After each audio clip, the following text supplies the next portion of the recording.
মানুষের ক্ষমতায় বার কি আছে? আল্লাহর কাছে চান। ঋণগ্রস্ত আছেন, আল্লাহর কাছে চান। মুসিবতের মধ্যে আছেন, আল্লাহর কাছে চান। আল্লাহর কাছে যখন চাইবেন, আল্লাহ পাকের সাথে একটা সম্পর্ক তৈরি হবে। আর আল্লাহ পাকের সাথে যখন সম্পর্ক তৈরি হবে, তখন আপনি চাইতে দেরি আল্লাহ পাক রব্বুল আলামিন মঞ্জুর করতে দেরি করবেন না। এজন্যই ভাই দুয়ার ইহতিমাম হওয়া চাই, দুয়ার ইহতিমাম হওয়া চাই।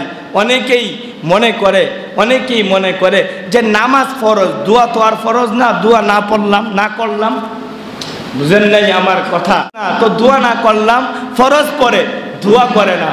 তারপরে এমন আরো অনেক গুরুত্বপূর্ণ বিষয় আছে যেগুলো দোয়া করলে আল্লাহ পাক রব্বুল আলামিন খুশি হন, কিন্তু দেখা যায় ওই সময় দোয়াটা না করে চলে যায়। দেখেন ভাই, দুনিয়ার ব্যস্ততা, আপনি 10টা মিনিট সময় ওই ব্যস্ততাকে উপেক্ষা করে আল্লাহর কাছে দেন, আল্লাহর জন্য দেন।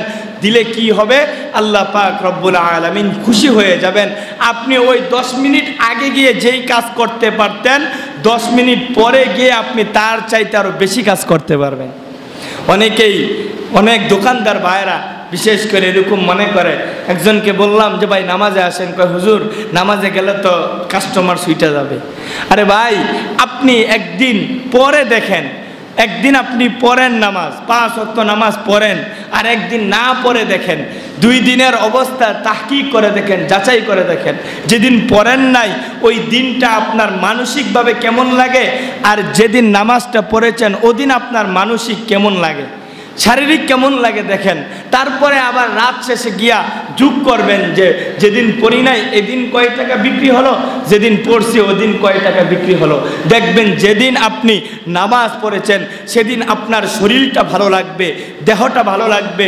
যেদিন আপনি নামাজ পড়বেন সেদিন আপনার মনটা ভালো লাগবে। যেদিন আপনি নামাজ পড়বেন সেদিন আপনার ব্যবসার মধ্যে বরকত দিবেন যিনি, তিনি কে? বলবেন যে হুজুর ব্যবসায় তো কম হয়েছে। আরে ভাই, কম হলেও ওই কমের মধ্যেই আল্লাহ পাক রব্বুল আলামিন বরকত দান করবেন। এজন্যই মুহতারাম ভাই, আল্লাহর কাছে দোয়া করা, আল্লাহর কাছে দোয়া করা। আর দোয়ার উত্তম সূরত হলো নামাজ। সালাতের আবিধানিক অর্থ কি? দোয়া। সালাতের আবিধানিক অর্থ দোয়া, আল্লাহর কাছে দোয়া করা।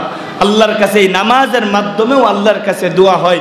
এই যে আমরা সূরা ফাতিহা পড়ি, এই সূরা ফাতিহার পুরাটার অর্থ যদি দেখেন, দেখবেন আল্লাহর কাছে দোয়া করা হইতেছে। ইহদিনাস সিরাতাল মুস্তাকিম সিরাতাল্লাযীনা আন'আমতা আলাইহিম গায়রিল মাগদুবি আলাইহিম ওয়ালাদ-দাল্লিন, পুরাটাই দোয়া। এজন্য নামাজের মাধ্যমেও দোয়া হয়। এজন্য ও আমার মুসল্লি ভাইয়েরা আমার, এই যে জুমার দিনে যেরকম কানায় কানায় মসজিদ ভরে যায়, অন্য ওয়াক্তগুলাতে তো এরকম মুসল্লি হয় না। নামাজটাকে ছাইরেন না। আপনার গুনাহ হয়, গুনাহ হোক, আপনি অপরাধ করেন, তারপরও নামাজটা ছাইরেন না। যখন আপনি নামাজের প্রতি এরকম আগ্রহ থাকবে, আপনি নামাজকে পাবন্দের সাথে আদায় করবেন, তখন ওই নামাজের উসিলায় আপনার সমস্ত অপরাধগুলোও আস্তে আস্তে দূর হয়ে যাইব। কারণ আল্লাহ পাকের ওয়াদা, ইন্নাস সালাতা তানহা আনিল ফাহশাই ওয়াল মুনকার। নামাজ মানুষকে অশ্লীল কাজ থেকে বিরত রাখে, নামাজ মানুষকে পাপাচার কাজ থেকে বিরত রাখে। এজন্যই দোয়ার প্রথম যে সবচেয়ে গুরুত্বপূর্ণ যেই বিষয়টা, যেইভাবে দোয়া করা উত্তম, সেটা হলো নামাজের মাধ্যমে দোয়া করা উত্তম। এরপরে সেজদায় পড়ে আল্লাহর কাছে দোয়া করা, এটা আরও গুরুত্বপূর্ণ একটি ইবাদত। তাহাজ্জুদের আবার নামাজের সেজদায় দোয়া করা যাবে না, বুঝছেন?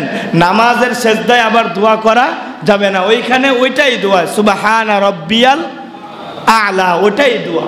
ওই নামাজের সেজদায় আবার গিয়া বললেন না যে আল্লাহ আমার তো বিল্ডিং দরকার, 50,000 টাকা দরকার, তাহলে নামাজ নষ্ট হয়ে যাবে। অনেকে এই ভুলটা বুঝে যে সেজদায় পরে দোয়া মানে নামাজের সেজদায় গিয়া দোয়া, না, এরকমটা না। সেজদায় পরে দোয়া মানে নামাজ থেকে ফারেগ হয়ে সেজদা দিয়ে দোয়া, নামাজ থেকে নামাজ শেষ করে সেজদা দিয়ে দোয়া। আবার ওই সেজদার মধ্যে দুনিয়াবি কোনো কিছু প্রার্থনা করলে নামাজ নষ্ট হয়ে যায়, নামাজ ফাসেদ হয়ে যায়। তো মুহতারাম মুসল্লি ভাইয়েরা আমার, যেই কথা বলতেছিলাম, আল্লাহর কাছে বেশি পরিমাণে দোয়া করতে হবে এবং আল্লাহ ওয়ালাদের কাছে নিজের জন্য দোয়া চাওয়াইতেই হবে। বলবেন যে হুজুর আল্লাহ ওয়ালাদের কাছে কিসের জন্য চাওয়াবো?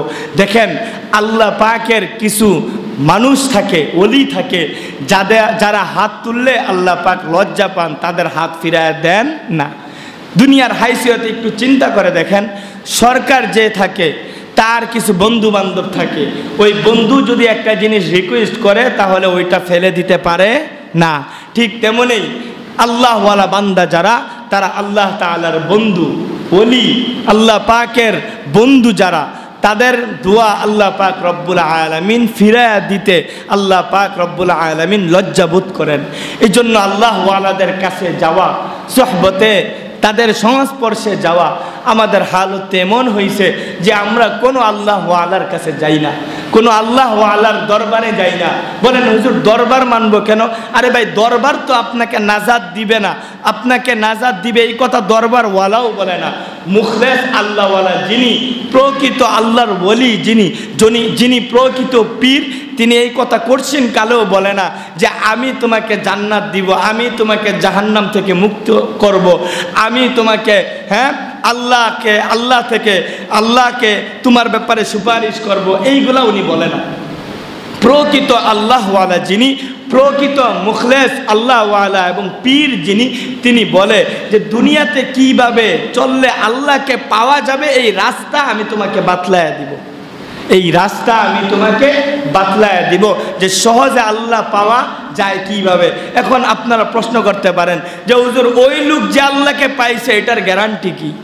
ওই লোক যে আল্লাহকে পাইছে ওটার গ্যারান্টি কি? ওটার গ্যারান্টি ভাই, ওটারও গ্যারান্টি নাই।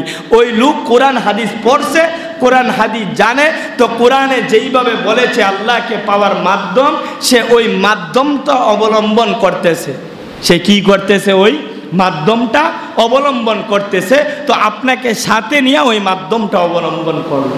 আর যখন জামায়াত হয়ে যায়, একত্রিত হয়ে যায়, তখন আল্লাহ পাক রব্বুল আলামিন, তখন ওই কাজগুলো আল্লাহ পাক পছন্দ করে, আল্লাহ পাক রব্বুল আলামিন কবুল করে নেন।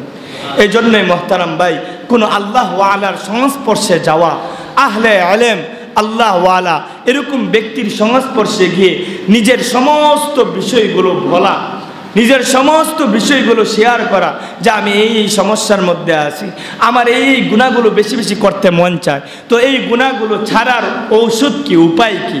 তো এরকমভাবে আল্লাহওয়ালাদের মজলিসে যদি যাওয়া হয়, কবি বলেন এক জামানা সোহবতে বা আউলিয়া বেহতরাত সিদ সাল তোআত বেরিয়া, বেহতরাত সিদ সাল তোআত বেরিয়া। আল্লাহওয়ালাদের মজলিসে একটা মুহূর্ত সময় কাটানো 100 বৎসর নফল রিয়া যুক্ত ইবাদত করলে যেই সওয়াব হইতো, সেই সওয়াব আল্লাহ পাক তার আমল নামায় দান করেন।